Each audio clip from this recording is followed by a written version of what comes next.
अस्सलाम वालेकुम। Voice of nation के साथ मैं हूं महक सुहेल और आज का मेरा प्रोग्राम थोड़ा डिफरेंट है। आज आपको मिलने वाली है फुल डोज ऑफ मोटिवेशन। जी हाँ, और मोटिवेट करने के लिए आपके पास कोई मैंने बहुत बड़ा कोई आदमी नहीं बिठा के रखा। मेरे पास है एक छोटा सा मासूम सा बच्चा। जी हाँ, एक बच्चा जो कि 17 साल का है, जिसका नाम है सलमान गौरी। और ये बच्चा जो है वो आप पहले भी देख चुके हैं काफ़ी टाइम पहले अपनी स्क्रीन पर। पहले जो है वो कमाई शुरू की 1 लाख 1.5 लाख से, फिर जो है वो कमाई बनी 6 लाख तक और अब माशाल्लाह इनकी अर्निंग है इस वक्त 40 लाख और इन अ मंथ। तो आपको हैरानी होगी सुन के 17 साल का बच्चा 40 लाख रुपए कमा रहा है, कैसे क्या कर रहा है। तो आप सबकी हैरानी दूर करने के लिए मेरे साथ आज मौजूद हैं सलमान गौरी। सलमान अस्सलाम वालेकुम। वालेकुम अस्सलाम। सलमान, सबसे पहले तो मैं आपको वेलकम करना चाहूँगी अपने शो में। और आज आपको देखकर यहाँ पर जो है वो मैं बड़ी हैरान हूँ। पहले तो मैं समझती थी कि जब सलमान मेरे पास आएंगे तो मेरे सामने जो होगा वो मैच्योर जो है वो लड़का होगा, लेकिन आपको देख के तो मुझे वो क्यूट सी वाइब आ रही है। इतना मासूम बच्चा, लिटरली मैं जो है वो अभी यकीन नहीं कर पा रही हूँ। जब आप बात करेंगे तो शायद मुझे आपकी बात पर यकीन हो जाए। सलमान, सबसे पहले मुझे बताएं भाई, स्टार्ट कैसे किया? असल में मेरी जर्नी स्टार्ट हुई थी 2019 में। उस वक्त असल में मेरी मामा की डेथ हुई थी 2017 में। तो वो जो अगले 2 साल थे वो मेरे लिए ना बिल्कुल बस ऐसे थे कि मैं अपने कमरे से ना बाहर आता था, ना किसी से मिलता था, ना किसी से बात करता था। तो उसको देखते हुए ना मेरे बाबा काफ़ी वरिड थे, बिकॉज़ वो फेज़ ऐसा था कि कोई मुझे समझ ही नहीं पाता था कि इसके साथ चल क्या रहा है। अच्छा, तो फिर आप खामोश तबीयत हो गए थे? बिल्कुल, मतलब मैं किसी से ही बात करता था ना, मैं कमरे से बाहर भी नहीं आता था। अच्छा। तो बस सारा टाइम ना टीवी खुला रहता था, तो यूट्यूब और नेटफ्लिक्स बस। अच्छा। तो फिर बाबा एक दिन आए, उन्होंने बोला कि ठीक है, अगर इसके अंदर ही रहना है तो एटलीस्ट कुछ प्रोडक्टिव कर लो, क्योंकि नेटफ्लिक्स या यूट्यूब तुम्हें कुछ कमा के तो देंगे नहीं। हाँ। तो उसके बाद उन्होंने एक टर्म उस दिन यूज़ की थी कि यूट्यूब खोलो, फ्रीलांसिंग देखो कैसे होती है। तो वो फ्रीलांसिंग की जो टर्म थी वो मेरे दिमाग में बाबा ने डाली थी। अच्छा। तो मैंने फिर यूट्यूब पे सर्च किया तो कंटेंट राइटिंग का मेरे सामने एक वीडियो आई थी। उसका टाइटल तकरीबन ऐसा कुछ था कि how I make 1 lakh rupees a month. ऐसा उसका कुछ टाइटल था। ठीक है। तो उसके बाद मैंने वो वीडियो देखी, लेकिन क्योंकि ऑलरेडी मैं O लेवल्स कर रहा था, तो O लेवल्स के बच्चों की ना इंग्लिश काफ़ी स्ट्रांग होती है लिखने में और बोलने में। तो उसके बाद मैंने सोचा कि यार ये तो मतलब मेरे मतलब का ही है, मैं कर भी सकता हूँ, आसान लग रहा है। तो उसके बाद मैंने स्टार्ट किया था कंटेंट राइटिंग और मैं लिखता रहा। कभी मेरे आर्टिकल्स मैं आपको यहाँ थोड़ा इंटरप्ट करूँगी। जो लोग नहीं जानते उनके लिए प्लीज़ बताएं कि आपने कौन सा प्लेटफॉर्म यूज़ किया है। मैंने आर्टिकल्स वैसे किसी क्लाइंट्स के लिए तो नहीं लिखे थे, क्योंकि उसमें काम मतलब उसमें ना किसी को सेटिस्फाई करना बहुत मुश्किल होता है। तो मैंने स्टार्ट किया था ई-कॉम इनसाइडर से। उस पे मेरे आर्टिकल्स मैंने डाले काफ़ी, लेकिन अप्रूव नहीं हुए। फिर मैंने सन मैगज़ीन पे डाले। सन मैगज़ीन में भी तकरीबन मैं आर्टिकल्स बहुत डालता था, लेकिन अप्रूव सिर्फ आज तक सिर्फ एक हुआ। उसकी ही पहली पेमेंट मुझे तकरीबन $1600। सन मैगज़ीन जो है वो मंथली एक आर्टिकल लेती है, राइट? मेरे ख्याल में हाँ, अब लेती होगी। पहले वो तकरीबन डिपेंड करता था कि आप उसको कितने लिख के दे रहे हो और उसका क्राइटेरिया कितना फुलफिल हो रहा है। ठीक है। तो उसके बाद मैंने एक और था incomeDiary.com के नाम से, उसके लिए भी लिखे। उसने काफ़ी सारे अप्रूव किए थे। ठीक है। तो ये 3 थे जिनके लिए मैंने मैक्सिमम लिखे। और ये सब पेड होते थे? हाँ, स्टार्ट में पेड नहीं होते थे, बिकॉज स्टार्ट में तो आप लिख के उन्हें सिर्फ दे देते थे। अच्छा। वो उसको पहले अप्रूव करते थे। जब वो अप्रूव हो जाते थे उसके बाद वो फिर आपकी पेमेंट की तरफ आपको लेके जाते थे। सही, ठीक है। इसके बाद क्या हुआ, किस तरह फिर जो है वो आप यहाँ तक पहुँचे? इसके बाद फिर मैंने अमेज़ॉन की तरफ शिफ्ट किया 2021 के फेब में। अच्छा। उसके बाद मैंने कोर्स किया था इनेबलर से वर्चुअल असिस्टेंट का। तब तक मैं ऑलमोस्ट 1 साल बाद, यानी फेब में मैंने स्टार्ट किया था, जून में मैंने कोर्स में एनरोल किया। मतलब फेब से जून तक मैं अपना ही होमवर्क कर रहा था कि इसमें मतलब आगे बढ़ा कैसे जा सकता है। ठीक है। और ये सब आपने इनेबलर्स की वेबसाइट से सीखा? इनेबलर्स की वेबसाइट से तो नहीं, बेसिकली इनेबलर्स एक ऑर्गेनाइजेशन है जो कि ट्रेनिंग्स प्रोवाइड करता है। तो मैंने उनके कोर्स में एनरोल किया। उस वक्त क्योंकि कोविड का टाइम था तो मैं फिजिकली उनके ऑफिस जाके क्लासेस नहीं ले सकता था। अच्छा, ठीक है। तो मैंने फिर ऑनलाइन क्लासेस वगैरह ली। अब मेरे लिए लकी ये था कि मेरे अपने कज़न है, वो अमेज़ॉन पे सेलिंग है। अच्छा। सेलिंग करते हैं वो बेसिकली। तो मतलब मैं जहाँ पर भी अटकता था ना तो वो मुझे हेल्प आउट कर देते थे। ठीक है। तो ये एक मेरे लिए प्लस पॉइंट था। तो उसके बाद फिर दिसंबर में मैंने ना एक्चुअली मैं ग्रोथ स्टार्ट की अमेज़ॉन वर्चुअल असिस्टेंट से 2021 के उसमें 2020 के दिसंबर में एक्चुअल ग्रोथ स्टार्ट हुई। 2021 के मेरे ख्याल से जनवरी में पहली सक्सेस स्टोरी आई थी, वो 1.5 लाख वाली।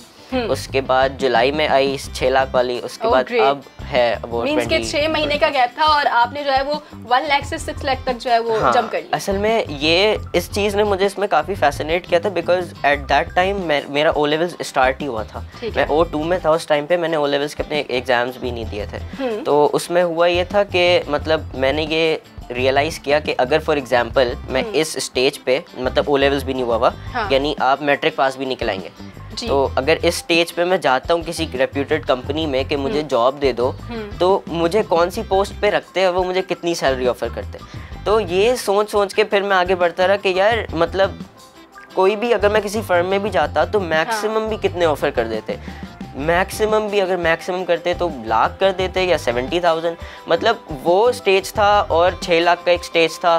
तो बस वहाँ से फिर मैंने ना फिर जॉब का तो बिल्कुल ही कैंसिल कर दिया कि मैंने जॉब तो कभी नहीं करनी। सही। अच्छा सलमान, मैं आपसे ये जानना चाहूँगी, आपने बताया कि अभी माशाल्लाह से जो है वो आप 40 लाख जो है वो इन अ मंथ अर्न कर रहे हैं, माशाल्लाह माशाल्लाह। सलमान, यहाँ जो है वो मुझे ये बताएं कि आप बता रहे हैं कि आपने अपनी कंपनी माशाल्लाह एक लॉन्च कर ली है। अभी जब मैं शो से पहले सलमान से बात कर रही थी तो सलमान मुझे बता रहे थे, सलमान ने माशाल्लाह अब जो है वो उस स्टेज पे हैं कि लोग जो है वो सलमान के लिए काम कर रहे हैं। एक 17 साल बच्चा जिसके लिए अब लोग काम कर रहे हैं और माशाल्लाह सलमान ने जो है वो हायरिंग भी की हुई है अच्छे खासे लोगों की। अब मुझे ये बताएं कि आपके पेरेंट्स ने आपको कितना सपोर्ट किया जब लोग देख रहे हैं कि आप जो है वो पहले 1 लाख 6 लाख दिन यहाँ तक जो है वो आ चुके हैं। फादर जो है वो कितना सपोर्ट करते हैं? असल में तो स्टार्ट ही बाबा की वजह से हुआ था ना, तो बाबा ने काफ़ी ज़्यादा सपोर्ट किया। अभी तो बहुत प्राउड करते होंगे वो आपको। हाँ, वो कहते कुछ नहीं है क्योंकि टिपिकल देसी डैड, लेकिन मुझे फील हो जाता है कि हाँ वो प्राउड है। ठीक है सलमान, आगे के क्या प्लान्स हैं? जो है अपनी कंपनी बनाई है उसको आगे कहाँ तक लेके जाना है? असल में मेरी एक मोटिवेशन थी नेटसोल से। अच्छा। तो नेटसोल एक पाकिस्तानी फर्म है, सॉफ्टवेयर हाउस है बेसिकली, जिसके शेयर्स अब वो कंपनी इतनी एक्सपोनेंशियली ग्रो कर चुकी है कि उसके शेयर्स अब न्यूयॉर्क स्टॉक एक्सचेंज में वो होते हैं, रीसेल होते हैं। तो मेरी मोटिवेशन वो है कि मैंने अपनी कंपनी को उस स्टेज के ऊपर लेके जाना है। ठीक है सलमान, अभी जो है वो आप 17 के हैं, अभी तो पूरी लाइफ पड़ी है और माशाल्लाह माशाल्लाह अभी जो है वो स्टेबल हो चुके हैं। आगे जो है वो आपकी क्या प्लानिंग है अपने कंट्री को लेकर? आपका क्या सोचते हैं कि अगर जो है मैं पाकिस्तान को प्रमोट करूं तो वो आप किस लेवल पे जाके करेंगे? पाकिस्तान के लिए क्या सोचा है?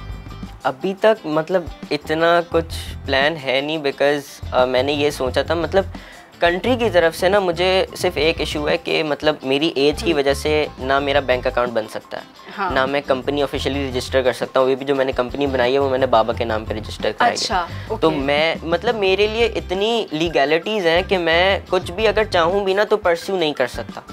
तो ये एक इशू है, वरना इसके अलावा मुझे ऐसा कोई मसला नहीं है। लेकिन जहाँ तक प्रमोट करने की बात है तो काफ़ी इंटरनेशनल जितने भी मेरे अमेरिका में और ऑस्ट्रेलिया में इंटरव्यूज़ हुए तो उसमें जो की पॉइंट था वो यही था कि ये लड़का पाकिस्तान में रहते हुए ऐसा कर रहा है। तो वो एक मेरे लिए प्लस पॉइंट था कि मेरे कंट्री का नाम सामने आ रहा है इस वजह से। ठीक है सलमान, आपने जो है वो अपने जो छोटी उम्र वाले लोग हैं, आपसे जो कम एज है, अंडर एज अगर मैं कहूँगी, तो आपने उन्हें गाइड किया है कि आपके ख़ानदान में भी ऐसे लोग होंगे, फ्रेंड्स में भी होंगे जो आपको देख के जो है वो मोटिवेशन हासिल करते होंगे, काफ़ी ज़्यादा मोटिवेट होते होंगे, सलमान हमें भी सिखाओ, तो आपने उनको भी सिखाना शुरू कर दिया है? सिखा मैं नहीं रहा बिकॉज इतना मेरे पास टाइम नहीं होता। अच्छा, टाइम नहीं होता, इतना बिजी कैजुअल है। मतलब आप खुद देखें, हाँ। आपने मुझे पिछले हफ्ते बुलाया था इंटरव्यू के लिए, मैं इस हफ्ते आ रहा हूँ। सलमान बहुत बिजी है, मैं आप लोगों को लिटरली बता रही हूँ, 1 हफ्ते बाद जो है वो मुझे इनसे अपॉइंटमेंट मिली है कि मैं इनके साथ प्रोग्राम कर सकूँ। तो मतलब मैं उनको गाइड कर देता हूँ कि तुमने इस तरीके से परस्यू करना है। अगर तुम्हें फॉर एग्जाम्पल वो कहता है यार मेरा इंटरेस्ट इस चीज़ में, तो मैं उसको उस हिसाब से गाइड कर देता हूँ कि यार ये लिंक्स हैं, इनको फॉलो कर लो, कुछ ना समझ आए तो मुझसे पूछ लेना, लेकिन मैं तुम्हें सिखा नहीं सकता बिकॉज मेरा ये टीचिंग वाला डोमेन मेरा नहीं है। ठीक है। तो अच्छा सलमान, मुझे ये बताएं कि यहाँ पर एक पाकिस्तान में इनेबलर्स का बहुत बड़ा नाम है, ठीक है?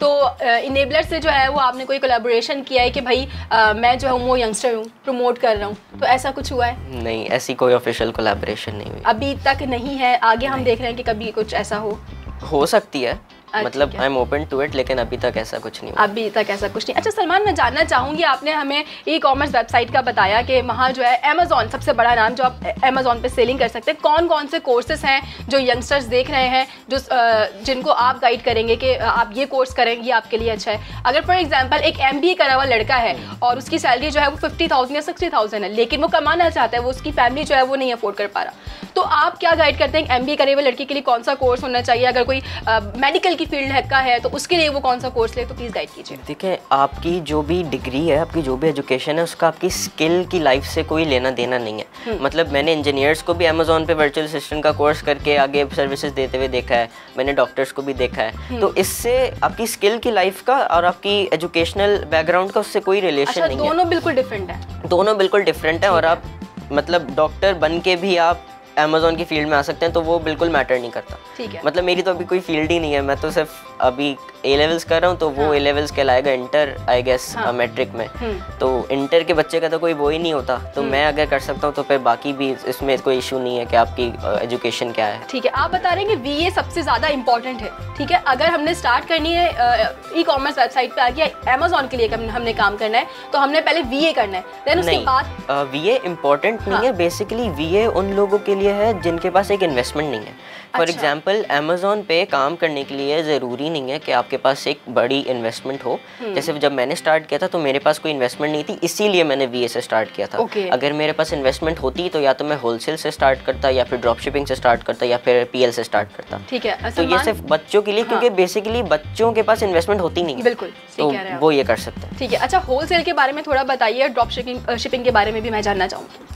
होलसेल में बेसिकली ये है कि नाम से ही आपको लग रहा है कि आप किसी और का ब्रांड प्रमोट कर रहे हैं। होलसेल में बेसिकली होता ये है कि अमेजोन की होलसेल में कि आप एक ब्रांड से परमिशन लेते हैं कि हम आपकी प्रोडक्ट को, इस प्रोडक्ट को अमेजोन पे रीसेल करना चाह रहे हैं। ठीक है। तो उनसे पहले परमिशन लेते हैं, फिर उनका एक MOU होता है कि मिनिमम आप इतने यूनिट्स ले सकते हैं, उनके कुछ टर्म्स एंड कंडीशंस होते हैं कि आप इतनी सेलिंग प्राइस से नीचे नहीं कर सकते।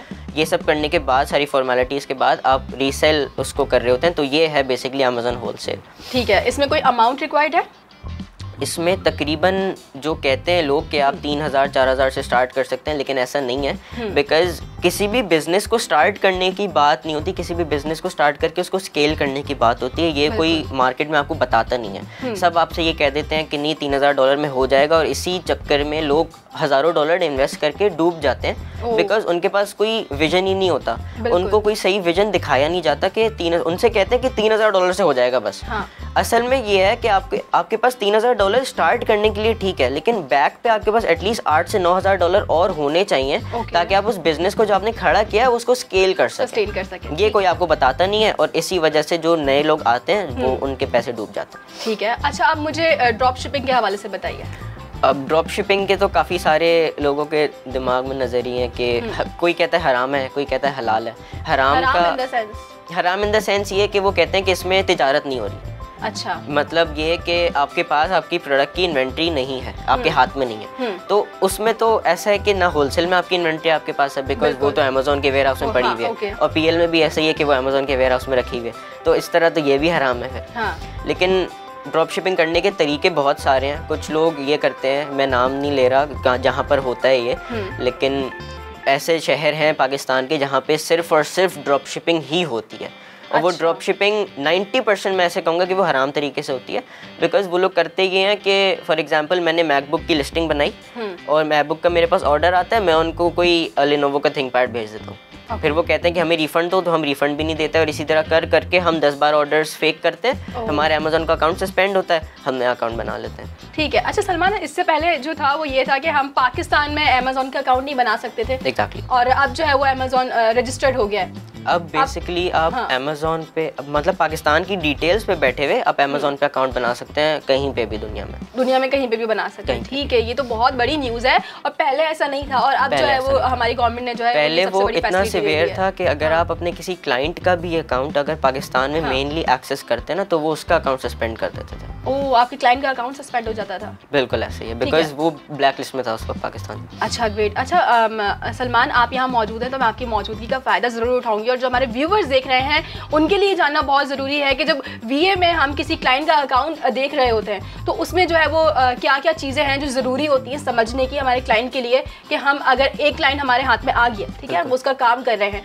और डेफिनेटली जब आप एक अच्छी चीज़ प्रोवाइड करते हैं तो 10 लोग आपके आगे खड़े हो जाते हैं कि हम भी आपके साथ काम करेंगे। तो वो क्या मेन और इम्पॉर्टेंट पॉइंट्स हैं जो ज़रूरी हैं एक VA के लिए? सबसे पहले तो आई वुड से कि अब क्योंकि इतना मुश्किल नहीं है, आप पाकिस्तानी डिटेल्स पे अकाउंट बना सकते हैं, पाकिस्तानी डिटेल्स पे अमेज़ॉन पे।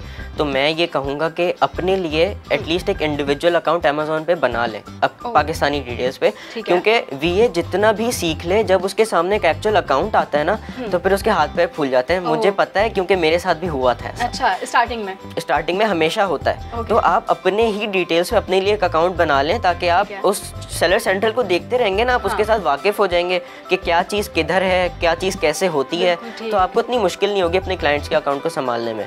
दूसरी चीज़ ये कि जो वीएज हमारी मार्केट में इस वक्त प्रोड्यूस हो रहे हैं, उन सब का एक ही दिमाग है कि हमारे पास क्लाइंट्स आएंगे, हमारे पास क्लाइंट्स आएंगे, हमारे पास पैसे आएंगे, दैट्स इट।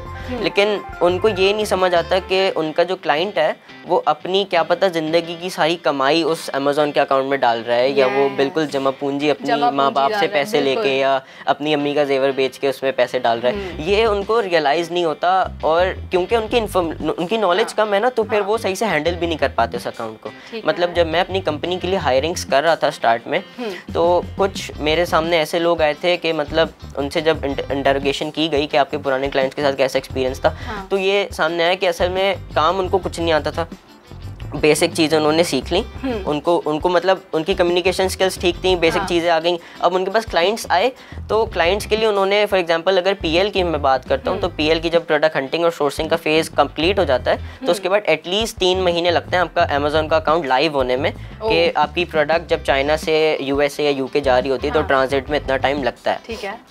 तो वो इस पीरियड तक तो क्लाइंट से पैसे लेते हैं, मतलब 3-4 महीने तक वो उससे फॉर एग्जांपल जितने भी मंथली पेमेंट ले रहे हैं $500 की, $600 की, वो 3 महीने तक लेते हैं। लेकिन जब एक्चुअली आपकी प्रोडक्ट लाइव होती है तो उसके बाद उनको काम ही नहीं आता, तो वो छोड़ के चले जाते हैं। ऐसा भी मतलब स्कैमिंग भी हो रही है बहुत ज़्यादा। ठीक है। अच्छा सलमान, मुझे ये बताइएगा कि अगर हमें पाकिस्तान से फॉर एग्जांपल, हमारे पाकिस्तान में बहुत सारी चीज़ें बनती, खेलों का सामान अगर हम देख लें बहुत बनता है, अगर हम अपने पाकिस्तान का सामान यहाँ से बाहर एक्सपोर्ट करना चाह रहे हो थ्रू अमेज़ॉन, तो वो हम किस तरह कर सकते हैं और उसके लिए हम कौन सा प्लेटफॉर्म यूज़ करेंगे? असल में कर तो सकते हैं, बिकॉज जो एक्चुअल यहाँ पे इम्पोर्टर्स हैं वो कर रहे हैं, सॉरी एक्सपोर्टर्स हैं वो कर रहे हैं। लेकिन इशू ये है कि हमारी गवर्नमेंट को ये समझ नहीं आता कि अगर हम यहाँ से चीज़ एक्सपोर्ट कर रहे हैं तो हमारे पास फ़ौरन तो पैसे नहीं आ जाने। ऑब्वियसली अगर किसी स्टोर पे चीज़ जा रही है तो वो आहिस्ता आहिस्ता सेल होगी, उसके बाद पैसे आएंगे। बिल्कुल हमारी गवर्नमेंट कहती है कि जैसे ही मतलब अगर आप $1000 का सामान एक्सपोर्ट कर रहे हैं तो फ़ौरन आपके बैंक अकाउंट में $1000 आ जाने चाहिए, जैसा हो नहीं सकता। इसलिए लोग ज़्यादातर यहाँ से एक्सपोर्ट करने में घबराते हैं, डरते हैं। लोग कहते हैं चाइना से लो, वहीं के वहीं भिजवा दो, इतनी उसकी कुछ ज़रूरत ही नहीं है। ठीक है। इसकी वजह से हमें यहाँ पे लॉस हो रहा है, बिकॉज एक्सपोर्ट्स कम है और इम्पोर्ट्स इस वक्त ज़्यादा है। ठीक है। अच्छा सलमान, मैं अपने व्यूवर्स के लिए आपका एक मैसेज चाहूँगी, वो ख़ास मैसेज जो आप हमारे यंगस्टर्स को दें जो बीए का कोर्स कर रहे हैं, या जो ड्रॉप शिपिंग करना चाहते हैं, जो होलसेल करना चाह रहे हैं, या जो पीएल को देखना चाहते हैं, तो उनके लिए आप क्या मैसेज देंगे? ऐसा कौन सा मैसेज है जो उनके लिए बहुत ज़रूरी है, जो डेफिनेटली हमारे लिए भी ज़रूरी है कि अगर हम बाहर सामान बेच रहे हैं, यहाँ हमारे पाकिस्तान की भी इमेज जा रही है। अगर आप स्कैम करते हैं तो आप सिर्फ एक अपने क्लाइंट के साथ या पाकिस्तान के साथ भी स्कैम कर रहे हैं, आप यहाँ की जो इमेज है वो ख़राब कर रहे हैं, तो उनके लिए आप क्या मैसेज देंगे? बेसिकली कोर्स तो जो भी हो, चाहे आप वर्चुअल असिस्टेंट का कर रहे हैं या होलसेल का कर रहे हैं या पीएल का कर रहे हैं, मैं सिर्फ ये कहूँगा कि अपने आप के साथ ईमानदारी के साथ काम करें। मतलब ये ना करें कि यार आज नहीं कल करूँगा, या फिर अपने आप से झूठ ना बोलें, क्योंकि ये वो काम है कि आप अपने आप से ही झूठ बोलें। आप किसी और से झूठ बोलते हैं तो वो तो चल जाता है, लेकिन अपने आप से जब आप झूठ बोलते हैं ना, तो वो फिर आपको कहीं ना कहीं जाके बहुत नीचे गिरा देता है। बिल्कुल ठीक है। तो मैं यही कहूँगा कि अपने आप के साथ ऑनेस्ट रहें। जो भी कोर्स कर रहे हैं वो मैटर नहीं करता, सिर्फ डेडिकेशन के साथ उसको परस्यू करें, मेहनत करें, लेकिन स्मार्ट वर्किंग भी करें। लोग कहते हैं कि मेहनत करो बहुत आगे जाओगे, इस तरह तो मजदूर रोज़ मेहनत करता है, वो बेचारा वहीं अटका हुआ है। सिर्फ मेहनत करना गोल नहीं होता, मेहनत के साथ स्मार्ट वर्क करना पड़ता है। दूसरा ये कि जिस दिन आपका कोर्स स्टार्ट होता है, लोगों का उसी दिन से गोल होता है कि हमने पैसे कमाने, जो कि गलत है। लोगों के मैंने देखा है कि वीए कोर्स कर लिया, सब कर लिया, लेकिन 6-6 महीने तक क्लाइंट ही नहीं मिल रहा, 1-1 साल तक क्लाइंट ही नहीं मिल रहा, तो वो गिव अप कर देते हैं। या फिर क्योंकि वो गिव अप इसलिए करते हैं क्योंकि उनका डे 1 से यही वो परसेप्शन होता है कि जैसे ही कोर्स खत्म होगा वैसे ही क्लाइंट मिल जाएगा और वैसे ही अर्निंग शुरू हो जाएगी। लेकिन ऐसा नहीं होता, बहुत से केसेस में ऐसा नहीं होता। मैं लकी था, मेरे साथ केस डिफरेंट था बिकॉज मेरी ही फैमिली में मुझे मेरा पहला क्लाइंट मिल गया था। लेकिन हर किसी के साथ ऐसा नहीं होता। ठीक है, अच्छा सलमान ये भी मुझे बता दें साथ साथ कि क्लाइंट को अप्रोच किस तरह किया जाए, हम क्लाइंट किस तरह गेट कर सकते हैं? देखें, क्लाइंट अप्रोच करना तो बिल्कुल ही डिफरेंट है। हमें क्लाइंट से बात करनी तक नहीं आती। हमारे पास कोई क्लाइंट आता है, वो कहता है यार मुझे इसे ये मेरा क्राइटेरिया, मुझे इस पे प्रोडक्ट रिसर्च करके दे दें। हम उसको जो भी टूल्स होते हैं रिसर्च के, उसके स्क्रीनशॉट्स लेके हम उसको भेज देते हैं जैसे हम उसके ऊपर कोई आसान करें। मतलब हमें फिजिबिलिटी रिपोर्ट्स बनानी नहीं आती, हमें कोई लॉन्च रिपोर्ट बनानी नहीं आती, हमें अपने आप को प्रेजेंट करने का तरीका नहीं आता। ठीक है, जब तक ये नहीं आएगा तब तक प्रोफेशनलिज्म ही नहीं आएगा। तो मैं यही कहूँगा कि जो भी काम कर रहे हैं उसको एटलीस्ट प्रोफेशनली करें। अगर आपका क्लाइंट आपको कह रहा है कि उसको एक प्रोडक्ट चाहिए तो उसको एक प्रॉपर फिजिबिलिटी रिपोर्ट उस प्रोडक्ट की बना के दें, प्रॉपर रिसर्च करके दें। ये नहीं आपने 4 स्क्रीनशॉट्स लिए, आपने उसको सेंड कर दिया कि भाई ये प्रोडक्ट निकाली है, समझ आ रही है तो क्लाइंट कभी हाथ नहीं लगने वाला। अब वो अगर फॉर एग्जांपल उस जॉब के लिए आपको पैसे दे भी दे तो अगली जॉब वो आपसे नहीं करवाएगा। हमारे साथ तो ये होता है कि फॉर एग्जांपल अगर किसी ने हमें हायर करना है प्रोडक्ट रिसर्च के लिए, तो हमारा गोल ये होता है कि अगर उसने रिसर्च हमसे करानी है तो फिर वो लॉन्चिंग और रैंकिंग भी हमसे ही करवाए। वो कैसे होगा? जब हम उसको क्वालिटी प्रोवाइड करेंगे उसकी पहली सर्विस में, उसका पहला एक्सपीरियंस हमारे साथ अच्छा रहेगा तो वो दूसरी जॉब भी हमें देगा। जब तक क्लाइंट आपके कॉन्फिडेंस में नहीं आएगा वो आपको डेफिनेटली नेक्स्ट टाइम अप्रोच नहीं करेगा। एग्जैक्टली, यही है। ठीक है सलमान, बहुत शुक्रिया, आपसे आज बहुत सारी चीज़ें सीखने को मिली है। ना सिर्फ सीखने को मिली है, मैं आपको बता रही हूँ कि सलमान बहुत बड़ी मोटिवेशन है। अभी सिर्फ मैं इसलिए बात नहीं कर रही हूँ कि ई कॉमर्स पे काम कर रहे हैं, ये माशाल्लाह बहुत जो है वो लैक्स में अर्निंग कर रहे हैं। मैं सलमान की बेसिक चीज़ें भी देख रही हूँ और ये बहुत ज़रूरी है कि अगर आप कामयाब होना चाहते हैं, आपके पास स्किल है, आपके हाथ में स्किल है, लेकिन आपकी नीयत साफ़ होना भी बहुत ज़रूरी है। सिर्फ एक 17 साल बच्चा जिसकी मैं देख रही हूँ जो बहुत ज़्यादा जो है वो हाई लेवल का जो है वो उसके अंदर इंथुजियाज्म है कि मैंने आगे बढ़ना है और जो है मैं किसी के लिए जॉब नहीं करूँगा। आप देख रहे हैं कि हमारे माशरे में जो है वो कितनी बेरोज़गारी बढ़ रही है और दिन ब दिन जो है वो महंगाई चल रही है। तो आप ये सारे कोर्सेज करें और सलमान जो है वो लास्ट मैसेज आपको देंगे। इसके साथ मैं लूँगी अलविदा आपसे। सलमान प्लीज़ एक आखिरी मैसेज जो हमारे व्यूवर्स को आप देना चाहें जो आपको देख रहे हैं, ओवर टू यू। अपनी अर्निंग्स को ना थोड़े टाइम के लिए साइड पे रख दें। मतलब ये भूल जाएं कि आपने ये करके ना कुछ कमाना है। मतलब जब भी आप कोई कोर्स कर रहे हो, B Ed Amazon, B Ed graphic designing, कुछ भी हो, सिर्फ ये सोच के करें कि इसको करके मैं अपनी ज़िंदगी में एक नई चीज़ सीख रहा हूँ, मतलब मेरी लाइफ में एडिशन हो रहा है किसी चीज़ का। जब तक ये माइंडसेट होगा ना तो आपकी अर्निंग्स खुद स्टार्ट हो जाएंगी, आपको पता भी नहीं चलेगा। लेकिन जब तक आप पैसे के पीछे भागते रहेंगे ना तो पैसा आपसे दूर भागता रहेगा। ये मैं पहले भी अपने 1-2 इंटरव्यूज़ में बता चुका हूँ। लेकिन लोग फिर भी यही वो है कि मतलब कोर्स कर लिया ना, अब तो क्लाइंट्स बहुत सारे लाइन लग जाएगी क्लाइंट्स के, अब तो पैसे ही पैसे आना शुरू हो जाएंगे। ऐसा नहीं होता। ठीक है, बहुत शुक्रिया Salman, thank you so much for your time. Thank you. Voice of nation की वीडियोस देखने के लिए हमारा चैनल सब्सक्राइब कीजिए और बेल के आइकॉन पर क्लिक कीजिए ताकि आप हमारी तमाम आने वाली वीडियो से बाखबर रह सकें।